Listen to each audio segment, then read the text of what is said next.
ಲೋಕಸಭಾ ಚುನಾವಣೆಗೆ ಕಾಂಗ್ರೆಸ್ ಇವತ್ತು ಅಧಿಕೃತವಾಗಿ ತನ್ನ ರಣಕಹಳೆಯನ್ನ ಮೊಳಗಿಸಿದೆ. ಬಿಜೆಪಿಗೆ ಆಲ್ರೆಡಿ 195 ಅಭ್ಯರ್ಥಿಗಳ ಮೊದಲ ಲಿಸ್ಟ್ ಅನ್ನ ಬಿಡುಗಡೆ ಮಾಡಿದೆ. ಇದೀಗ ಕಾಂಗ್ರೆಸ್ ಇವತ್ತು 39 ಅಭ್ಯರ್ಥಿಗಳ ಮೊದಲ ಪಟ್ಟಿಯನ್ನ ಬಿಡುಗಡೆ ಮಾಡಿದೆ.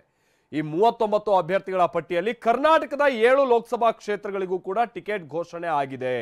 ಹಾಗಿದ್ರೆ ಮೊದಲ ಪಟ್ಟಿಯಲ್ಲಿ ಯಾರೆಲ್ಲ ಇದ್ದಾರೆ ಇಲ್ಲಿದೆ ನೋಡಿ ಒಂದು ರಿಪೋರ್ಟ್.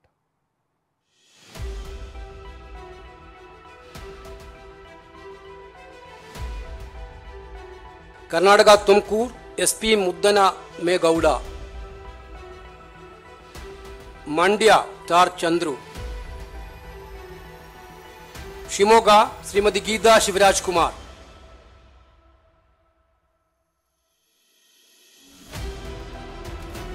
ಲೋಕಸಭೆ ಚುನಾವಣೆಗೆ ಕಾಂಗ್ರೆಸ್ ಅಭ್ಯರ್ಥಿಗಳ ಮೊದಲ ಪಟ್ಟಿ ಬಿಡುಗಡೆ.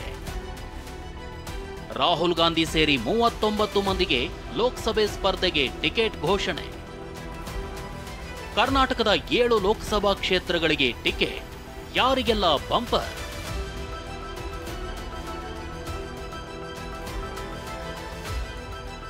ಲೋಕಸಭೆ ಚುನಾವಣೆಗೆ ಭರ್ಜರಿಯಾಗಿ ಸಜ್ಜಾಗಿರೋ ಕಾಂಗ್ರೆಸ್ ಇಂದು ತನ್ನ ಮೊದಲ ಪಟ್ಟಿಯನ್ನ ಬಿಡುಗಡೆ ಮಾಡಿದೆ. ಇತ್ತೀಚೆಗಷ್ಟೇ ಬಿಜೆಪಿ ತನ್ನ 195 ಕ್ಷೇತ್ರಗಳಿಗೆ ಅಭ್ಯರ್ಥಿಗಳನ್ನ ಮೊದಲ ಪಟ್ಟಿಯಲ್ಲಿ ಅಖಾಡಕ್ಕಿಳಿಸಿತು. ಹಾಗೆಯೇ ಕಾಂಗ್ರೆಸ್ ಕೂಡ ಇಂದು 39 ಲೋಕಸಭಾ ಕ್ಷೇತ್ರಗಳಿಗೆ ತನ್ನ ಅಭ್ಯರ್ಥಿಗಳನ್ನ ಘೋಷಿಸಿದೆ.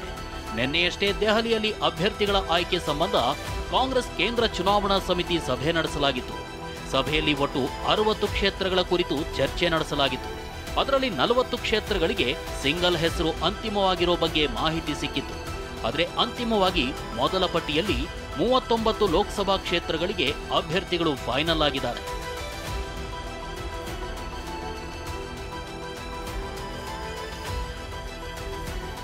ವಿಶೇಷ ಏನಪ್ಪಾ ಅಂದ್ರೆ, ಕಾಂಗ್ರೆಸ್ ಬಿಡುಗಡೆ ಮಾಡಿರುವ ಮೊದಲ ಪಟ್ಟಿಯಲ್ಲಿ ಕರ್ನಾಟಕದ 7 ಲೋಕಸಭಾ ಕ್ಷೇತ್ರಗಳಿಗೆ ಅಭ್ಯರ್ಥಿಗಳನ್ನ ಘೋಷಿಸಲಾಗಿದೆ. ಹಾಗಿದ್ರೆ ಮೊದಲಿಗೆ ಕರ್ನಾಟಕದಲ್ಲಿ ಯಾರಿಗೆ ಯಾವ ಕ್ಷೇತ್ರದಿಂದ ಟಿಕೆಟ್ ಸಿಕ್ಕಿದೆ ತೋರಿಸ್ತೀವಿ ನೋಡಿ.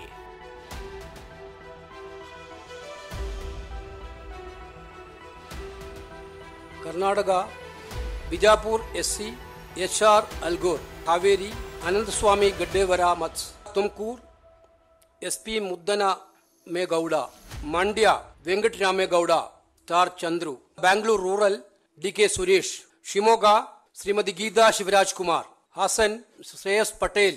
ಬೆಂಗಳೂರು ಗ್ರಾಮಾಂತರ ಕ್ಷೇತ್ರದಿಂದ ಡಿಕೆ ಸುರೇಶ್ ಹೆಸರು ಘೋಷಣೆಯಾಗಿದ್ರೆ, ಶಿವಮೊಗ್ಗದಿಂದ ಗೀತಾ ಶಿವರಾಜ್ ಕುಮಾರ್ 2ನೇ ಬಾರಿ ಅದೃಷ್ಟ ಪರೀಕ್ಷೆಗಿಳಿತಿದ್ದಾರೆ.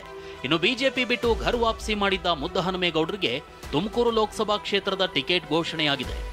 ಮಂಡ್ಯದಲ್ಲಿ ವೆಂಕಟರಮಣೇಗೌಡ ಅಂದ್ರೆ ಸ್ಟಾರ್ ಚಂದ್ರು ಟಿಕೆಟ್ ಗಿಟ್ಟಿಸಿದ್ರೆ, ವಿಜಯಪುರದಲ್ಲಿ ರಾಜು ಅಲ್ಗೂರಾಗೆ ಟಿಕೆಟ್ ನೀಡಲಾಗಿದೆ.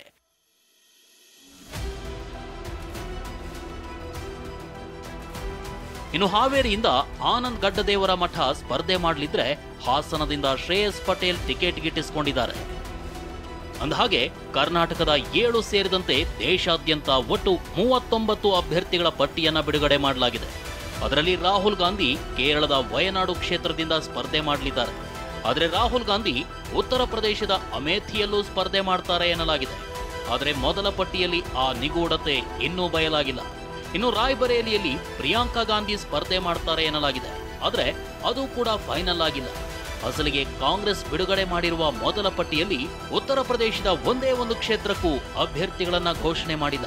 ಹಾಗಿದ್ರೆ ಕಾಂಗ್ರೆಸ್ನ ಪ್ರಮುಖ ನಾಯಕರು ಎಲ್ಲಿಂದ ಸ್ಪರ್ಧೆ ಮಾಡ್ತಾರೆ ಬನ್ನಿ ತೋರಿಸ್ತೀವಿ.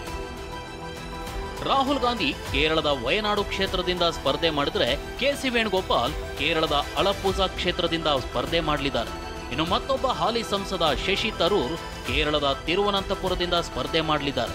ಅಂತೆಯೇ ಕೇರಳದ ಕಾಸರಗೋಡು ಕ್ಷೇತ್ರದಲ್ಲಿ ರಾಜಮೋಹನ್ ಉನ್ನಿತನ್ ಸ್ಪರ್ಧೆ ಮಾಡ್ತಿದ್ರೆ, ಛತ್ತೀಸ್ಗಢದ ರಾಜನಂದಗಾಂವ್ ಕ್ಷೇತ್ರದಿಂದ ಛತ್ತೀಸ್ಗಢದ ಮಾಜಿ ಸಿಎಂ ಭೂಪೇಶ್ ಬಘೇಲ್ ಅಖಾಡಕ್ಕಿಳಿಯಲಿದ್ದಾರೆ. ಇನ್ನು ಛತ್ತೀಸ್ಗಢದ ದುರ್ಗ್ ಕ್ಷೇತ್ರದಿಂದ ರಾಜೇಂದ್ರ ಸಾಹು ಸ್ಪರ್ಧೆ ಮಾಡಲಿದ್ದಾರೆ. ಹೀಗೆ ಒಟ್ಟು 39 ಕ್ಷೇತ್ರಗಳಿಗೆ ಕಾಂಗ್ರೆಸ್ ಇಂದು ಟಿಕೆಟ್ ಘೋಷಣೆ ಮಾಡಿದೆ. ಈ 39 ಅಭ್ಯರ್ಥಿಗಳಲ್ಲಿ 15 ಅಭ್ಯರ್ಥಿಗಳು ಜನರಲ್ ಕ್ಯಾಟಗರಿಯಲ್ಲಿದ್ದರೆ, ಎಸ್ಸಿ ಎಸ್ಟಿ ಹಿಂದುಳಿದ ವರ್ಗದವರು ಸೇರಿ 24 ಅಭ್ಯರ್ಥಿಗಳಿದ್ದಾರೆ. ರಂಗೇರಿದ ಶಿವಮೊಗ್ಗ ಉತ್ತರ ಕನ್ನಡ ಚುನಾವಣಾ ಅಖಾಡ. ಈಡಿಗ ಮತ ಕಬಳಿಸೋಕೆ ಕಾಂಗ್ರೆಸ್ ಬಿಜೆಪಿ ಮಧ್ಯೆ ಪೈಪೋಟಿ.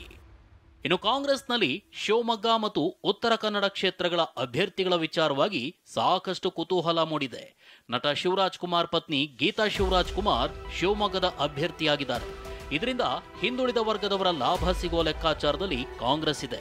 ಅಲ್ಲದೆ ಕುಮಾರ್ ಬಂಗಾರಪ್ಪ ಅವರನ್ನು ಕಾಂಗ್ರೆಸ್ಗೆ ಸೆಳೆಯಬೇಕು ಅನ್ನೋ ಚರ್ಚೆಗಳು ಕಾಂಗ್ರೆಸ್ ವಲಯದಲ್ಲಿ ನಡೀತಿವೆ.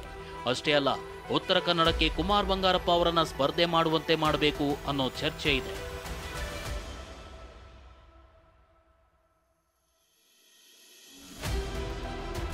ಅಂದಹಾಗೆ ಕುಮಾರ್ ಬಂಗಾರಪ್ಪ ಬಿಜೆಪಿಯಿಂದ ಅಂತರ ಕಾಯ್ದುಕೊಂಡಿದ್ದಾರೆ.